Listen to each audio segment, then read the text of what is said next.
Oh, last week I hit all three. This week I had an air ball. Hello and welcome to Wisdom Wednesday. Another Wisdom Wednesday from Austin Dental Spa. And we're into the month of March, as you know if you tuned in last week. We have picked the theme for this month of March Madness, but not about the basketball tournament, although I am bouncing a basketball, and that tournament does start not this weekend, but the next weekend. Seedings go out on Sunday. So pretty exciting if you're a college basketball fan. Otherwise, it's like the Super Bowl for non-football fans. But anyway, it's a pretty big deal. And you'll be hearing plenty about it. We've got South by Southwest coming to town starting this weekend. It's a 10-day music festival that just town goes crazy. So all kinds of good things going on in Austin, and it's warming up. So spring has sprung. And as you know from past episodes, I usually pick a scientific topic, usually some new study that's come out that hits the dental and medical airwaves, and we've certainly got a good one for you today. And then I give a health tip at the end. So let's just dive right in. Which came first, the chicken or the egg? Well, what drives what? Your stomach or your brain? We're going to talk about the gut-brain interface today, and you may not know it, but they're interconnected closely. If you've ever, felt a stomach ache at having to get up and speak in front of a bunch of people, if you've ever had butterflies in your stomach before you're meeting a Bumble date, if you've gotten sick at your stomach just at the thought of something, then you know what I'm talking about. But there's recent science that shows that it works both ways. Not only can you think about something and have an effect on your intestines, but your intestines can drive the way your mood is.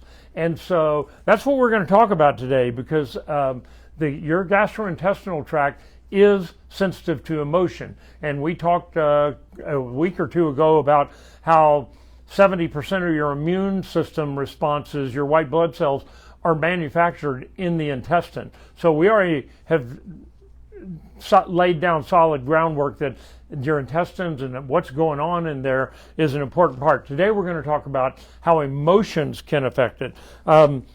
Your brain is directed by your intestines just as much as your intestines are directed by your brain. So did you know that even the thought of food, if you get a picture of what's in your mind, or if you smell food that's cooking, for me, it's bacon. As soon as I smell that, I can notice that my stomach's already starting to produce acids as if I've already eaten the bacon. So it's that sensitive of a connection. And, a troubled intestine, if you've got intestinal issues, Crohn's disease, ulcerative colitis, irritable bowel syndrome, they're all kind of interrelated. Autoimmune disease functions, they can potentially affect how sharp you are mentally. So a troubled brain sends messages to the gut, a troubled gut sends messages to the brain. And this is especially true when people are having intestinal issues with no apparent physical cause. There could be a psychological component.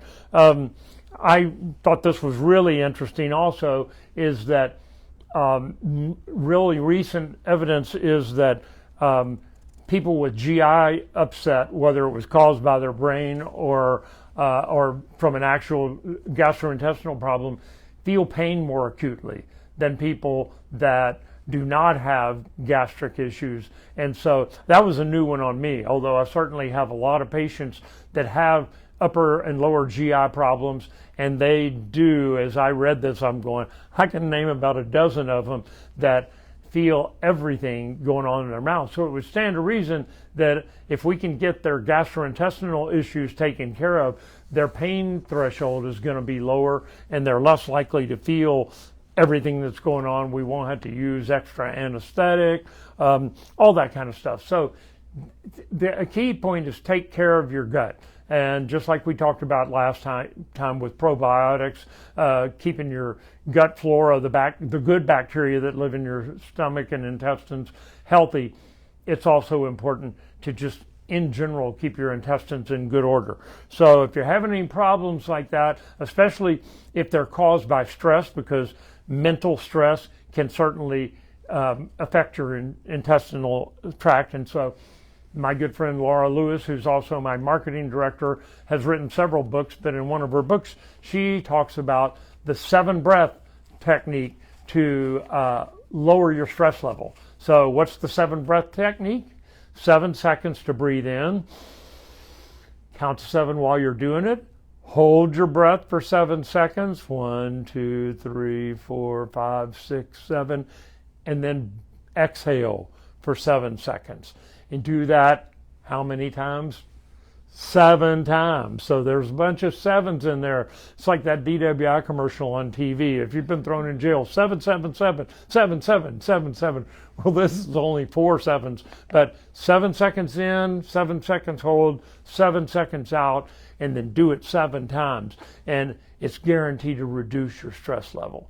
And seriously, it does work. So you should try it if you have any issues with anxiety, whether it's chronic or just a single episode. That might help. And it's cheap, and it's quick, and it's easy. So hope that helps. That's my health tip. Stay stress-free out there, and have a good March Madness for the next week. And I will see you next Wednesday for another version of Wisdom Wednesday.